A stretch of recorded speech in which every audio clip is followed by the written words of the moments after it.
There are silences, and then there is silence. The first is a mere absence of noise. The second is a presence, a thing unto itself, heavy, intent. It is the silence of a vacuum, of a space where sound has not just stopped, but has been erased. This is the story of such a silence, one that fell upon a place of supposed joy, on a morning of sacred celebration, and swallowed 55 lives without a trace. It is a story that has haunted the edges of New England folklore for over a century, a dark fairy tale whispered on cold winter nights. But like all the best legends, its power lies not in its conclusion, but in its terrifyingly plausible foundation. This is the full, unabridged story of the Ashworth Orphanage. We will not rush. We will walk its cold, echoing halls, meet the souls who resided there, and sift through the ashes of the theories left behind. For some stories demand to be told in full. Part 1. The Gift Giver and the Silence. Our story begins, as so many do, with a good man on a simple errand. Henry Caldwell, the postmaster of Millbrook, Massachusetts, was a creature of habit. A man whose life was measured in sorted mail, predictable seasons, and the small, quiet satisfactions of a community he knew like his own heartbeat.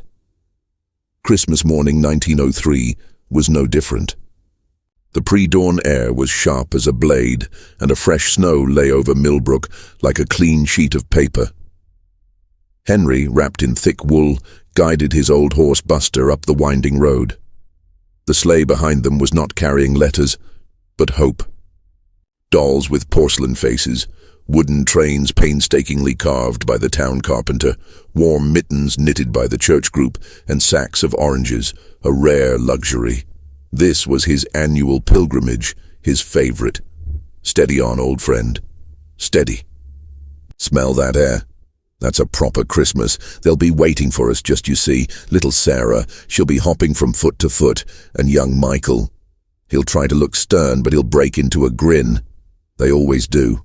But as the sleigh reached the final crest, the point where the orphanage's roofline should have cut a familiar silhouette against the lightening sky, Henry's monologue faltered. His hand tightened on the reins. Now, that's odd. The great brick building, usually a hive of pre-dawn activity on Christmas, was dark. Not a single candle flickered in a window. No lamplight bled from around the curtains. And from its chimneys, the chimneys of a building housing 55 souls on a freezing December morning, came not a single wisp of smoke. Perhaps they've all gone to early service? No, that can't be right. Not all of them. He pulled Buster to a halt. The only sound was the wind hissing through the pines that flanked the property. It was an unnatural quiet. A deadness. His eyes were drawn to the massive oak front doors. They were not sealed against the cold. They were slightly ajar, a black gap no wider than a man's hand, swaying almost imperceptibly.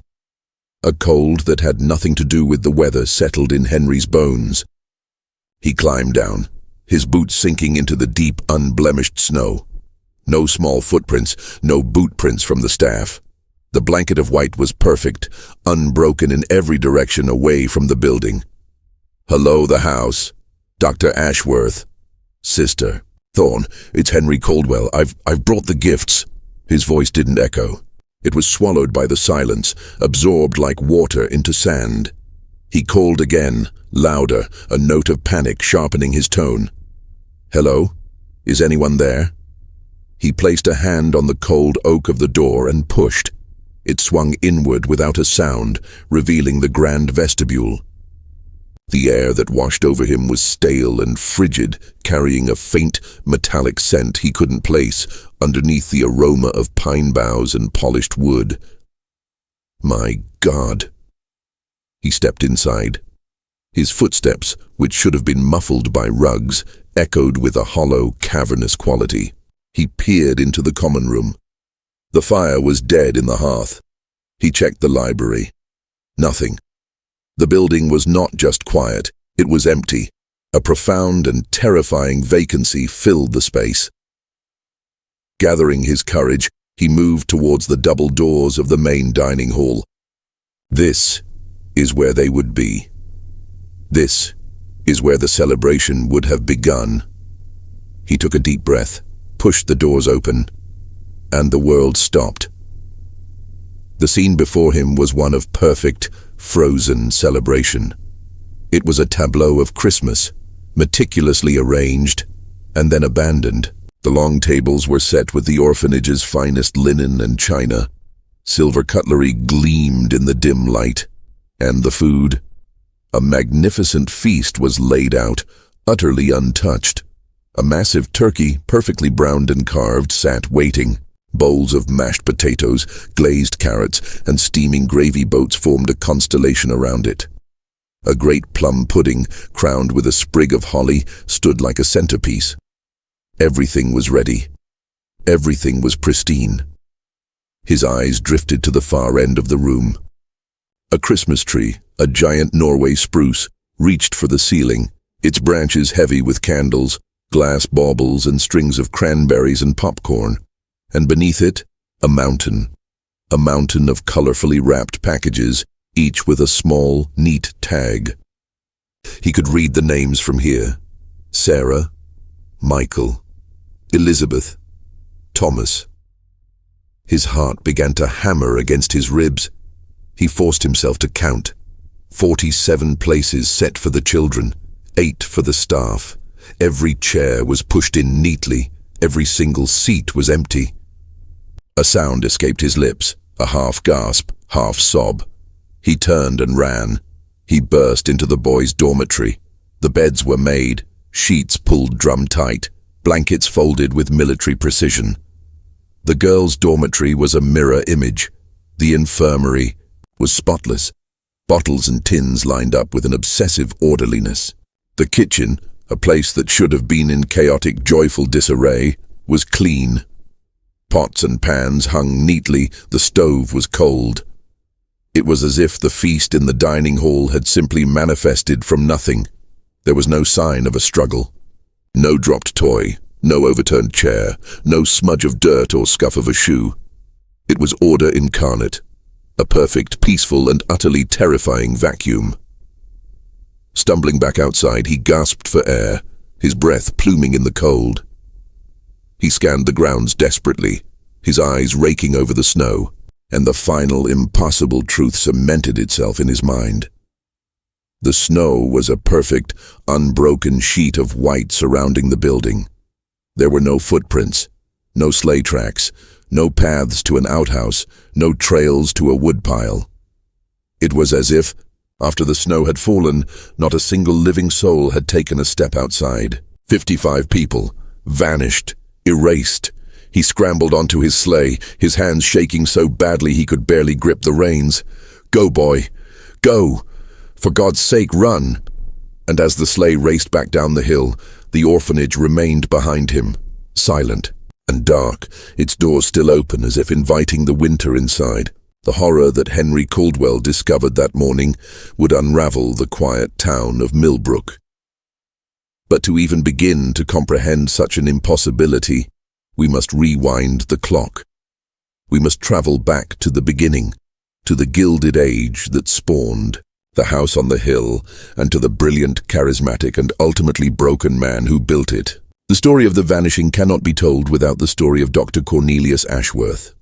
Part 2. The Visionary and His Gardening. The spring of 1887, Dr. Cornelius Ashworth was not a monster. He was a visionary. A scion of old Boston money, Harvard-educated and possessed of a razor-sharp intellect and a disarming charm, he was the darling of the intellectual salons.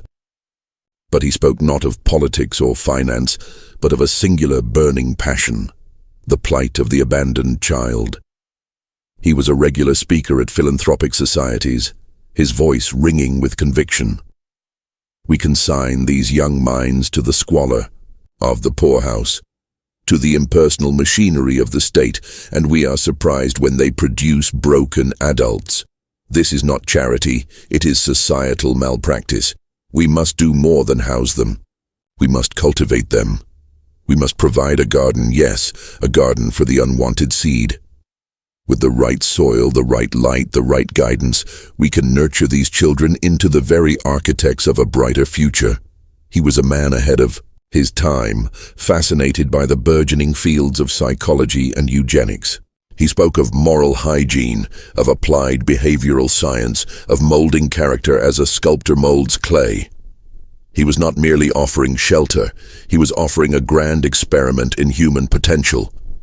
With his own considerable fortune, he chose the town of Millbrook, close enough to Boston for resources, but isolated enough for his work to proceed without undue scrutiny.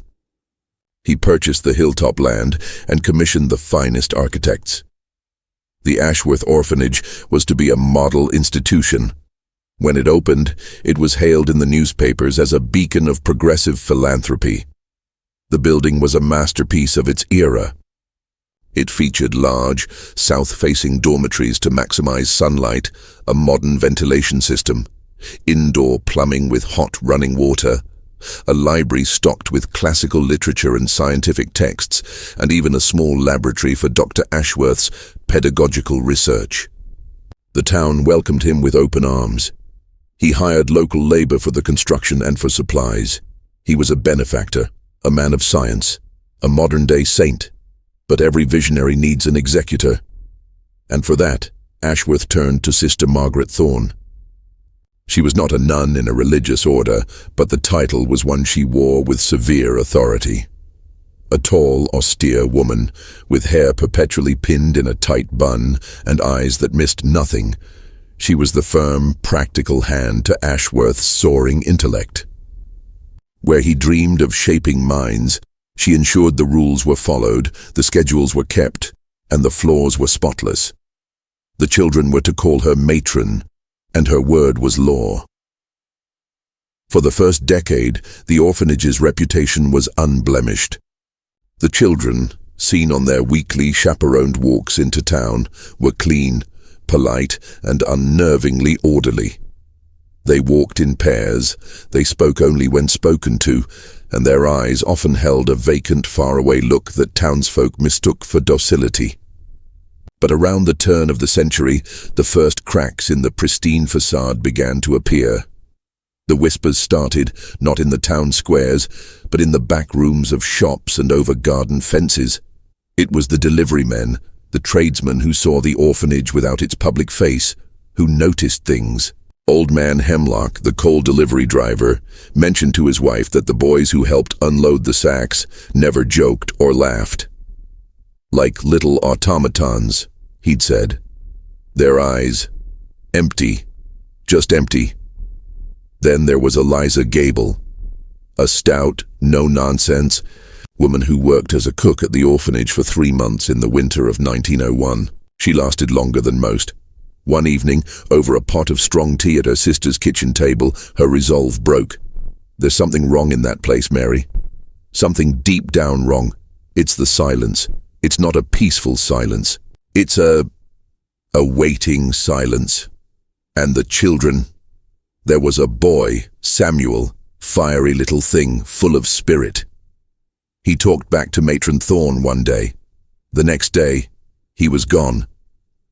Special treatment, they said.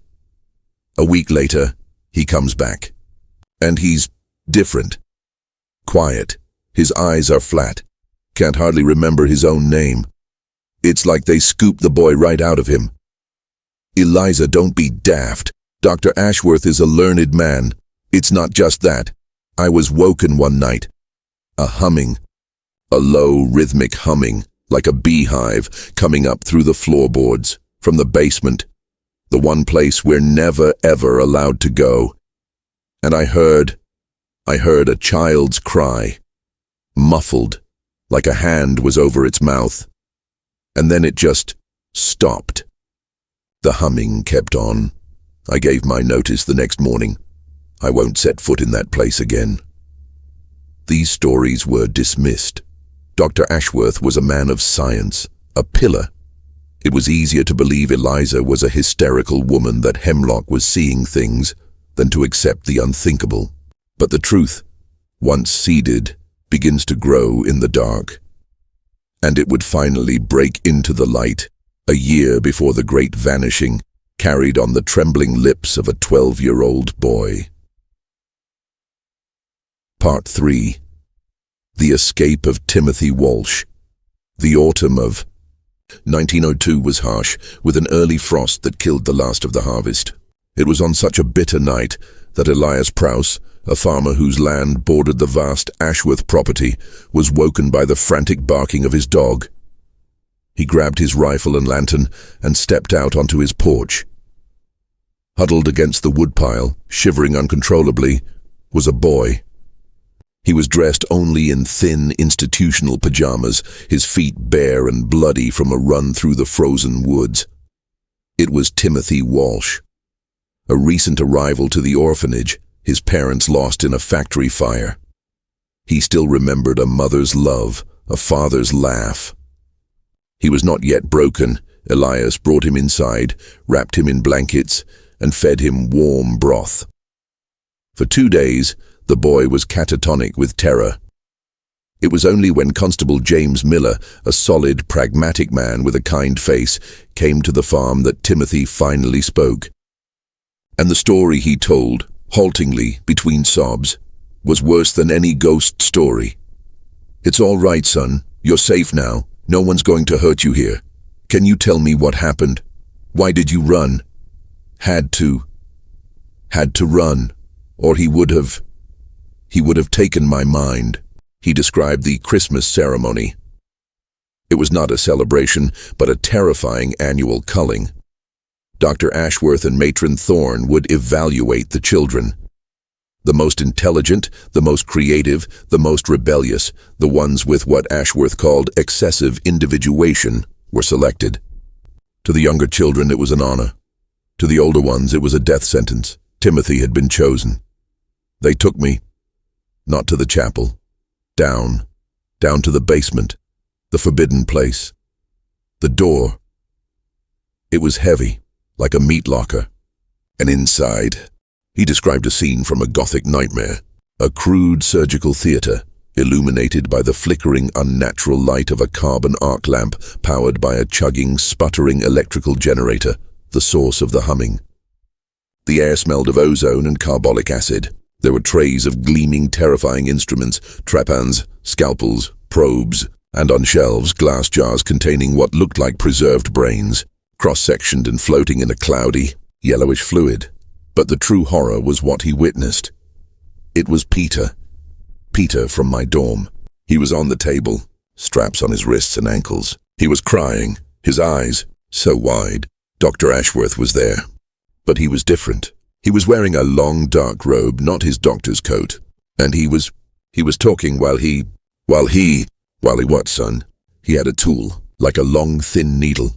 And he was talking to Matron. He said, "We will excise the root of defiance here in the limbic system. We will rewire the flawed personality. We are not punishing the sin, Constable. We are cutting it out." And Peter, he just stopped crying, stopped moving. His eyes went blank, just like Samuel's, just like all the others. Timothy's own turn was coming. But as they were preparing him, a tray of instruments was knocked over in a struggle with another child. In the moment of chaos, Timothy, fueled by pure animal terror, slipped his restraints, darted up the stairs, and fled into the freezing night, running until his lungs burned and his feet were torn to shreds. Constable Miller was a skeptic. This was the stuff of penny dreadfuls, but the boy's terror was real. His details were specific, clinical, things a child should not know.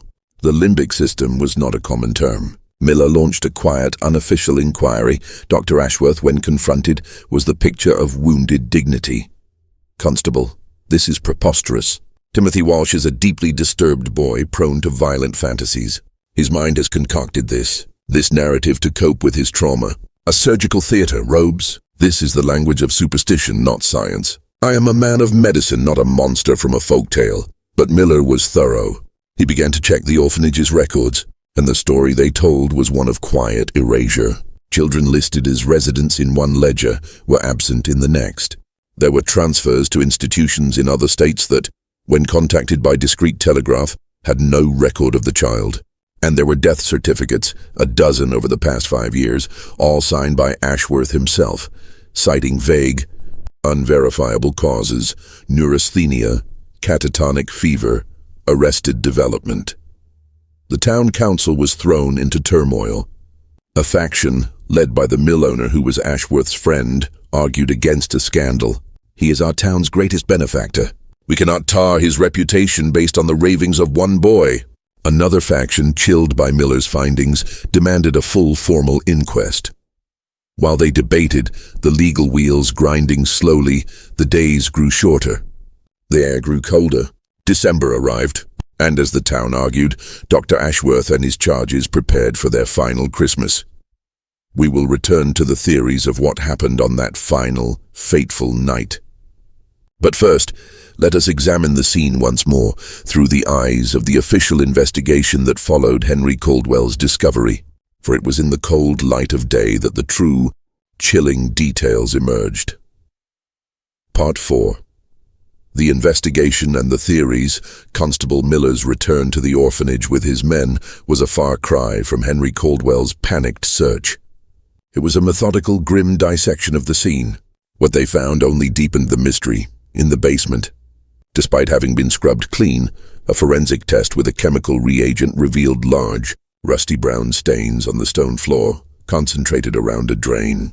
The pattern was consistent with a vigorous, repeated cleaning. In Dr. Ashworth's private study, they found his journal. The early entries were filled with optimistic, almost messianic plans for his garden. But the tone shifted around 1900. The writing became more frantic, more paranoid. He wrote of resistance in the material, of setbacks in the purification process. The final entries were a near illegible scrawl. December 22nd, the inquiry looms. The uncomprehending masses seek to stifle progress. Timothy was a prime specimen, his will so strong, a testament to the work that must be done. December 23rd, the final selection is made. 23 subjects. The ceremony must be perfect. It is no longer about molding. It is about transcendence. The chaff must be separated from the wheat. The unworthy cannot be allowed to contaminate the new world. December 24th, all is prepared. The feast is a symbol of their old lives, a last supper for the selves they must shed. The generator is primed. The silence is not an absence. It is the key. The worthy shall be remade. Tonight we open the door, the final entry. But the most chilling discovery came from a hidden architectural blueprint found behind a panel in the library. It detailed a sub-basement, accessible only through a false wall in the main basement, containing a piece of equipment labeled experimental thermal reductor, a crematorium. With this evidence, 3 core theories solidified, each attempting to explain the impossible. Theory 1, the calculated erasure. This is the most logical, and therefore most horrifying explanation. It paints Dr. Ashworth as a cold, logical monster. Knowing his time was up, he decided on a final, brutal solution. The Christmas feast was a macabre piece of theater, a deliberate distraction to buy time. On Christmas Eve, he and his loyal inner circle of staff, perhaps Matron Thorne and a few hand-picked orderlies, drugged the children. They then carried out his final Christmas ceremony, a systematic mass murder of those he deemed unworthy or too great a liability. The bodies, all 47 children, were disposed of in the hidden crematorium. After meticulously cleaning the scene, setting the stage with the uneaten feast and the wrapped presents, Ashworth, Thorne, and the accomplices simply walked away. They may have had a vehicle waiting on a hidden service road, or they may have fled on foot during a lull in the storm, their tracks covered by the continuing snowfall. With his vast fortune, they created new identities and disappeared, leaving behind a perfect, silent crime scene. This theory requires no ghosts, no magic, only human evil, meticulously planned. Theory 2, the rebellion and the pact. This theory offers a fragile thread of hope. It suggests that children, particularly the older boys who had heard Timothy's story, organized a desperate rebellion. On Christmas Eve, they overpowered the staff. In the struggle, Ashworth and Thorne were perhaps killed. But then, the survivors faced an impossible dilemma. They were murderers, or accomplices to murder, in the eyes of the law. They could not stay, and they could not return to a world that would not understand. So they made a pact. They would disappear together. They staged the scene, creating the illusion of a supernatural vanishing to throw off any pursuit. They took what food, money, and supplies they could carry, and they fled into the blizzard. This theory explains why both children and staff vanished. The problem, of course, is the snow. Could 55 people, including young children, have executed such a perfect escape without a single trace? Some believe they perished in the storm, their bodies never found. Others imagine they found a new, hidden life elsewhere, bound forever by their terrible secret. Theory 3. The door was opened. When logic fails, we turn to the unthinkable. This theory suggests that Dr. Ashworth's experiments were not merely surgical, but spiritual. His obsession with rewiring the soul led him into the realm of the occult. The Christmas ceremony was not a medical procedure, but a dark ritual. The electrical generator, the specific surgical incisions, they were not science, but components of a grand summoning or an attempt to tear a hole in the fabric of reality. In this version, the final ritual on Christmas Eve 1903 worked, but not as Ashworth intended. He didn't control the power he unleashed. A gateway was opened, or a presence was summoned. And it didn't just take the children, it took everyone in the building, pulling them into another plane of existence, or consuming them utterly. This theory explains everything: the lack of struggle, the untouched feast, the perfect snow. They didn't run, they were taken. It transforms the story from a tale of human evil into a cosmic horror, a warning about forbidden knowledge. The silence that Henry Caldwell encountered wasn't just an absence of people. It was the silence of a place from which life has been fundamentally and supernaturally subtracted. Part 5. A legacy of whispers. In the years that followed, the town of Millbrook tried to forget. The orphanage was demolished, the land left to grow wild. The official record listed the case as unsolved, but legends are like weeds. They grow best in disturbed soil. The story of the Ash-worth Orphanage endures because it is more than a ghost story. It is a dark allegory. While the orphanage itself is fiction, the horrors it represents are etched into history. The early 20th century was filled with real-life institutions where the vulnerable were hidden away and subjected to horrific abuse and unethical medical experimentation. The story of Ashworth is a powerful vessel for these very real, very human atrocities. It is a warning that echoes through time, that the greatest monsters are not the ones in the shadows, but the ones we empower in the light. That silence and willful ignorance are the fertile soil where evil grows. The 55 souls who vanished from that hilltop left behind more than a mystery. They left a haunting question that forces us to look into the dark corners of our own history and ask, how many other real stories like this have been successfully erased, their victims forgotten, leaving behind nothing but a deafening historical silence? What do you think happened on that cold Christmas Eve in 1903? Was it a calculated act of evil, a desperate bid for freedom, or something beyond our understanding? The silence of the Ash-worth Orphanage remains, waiting for an answer that will never come.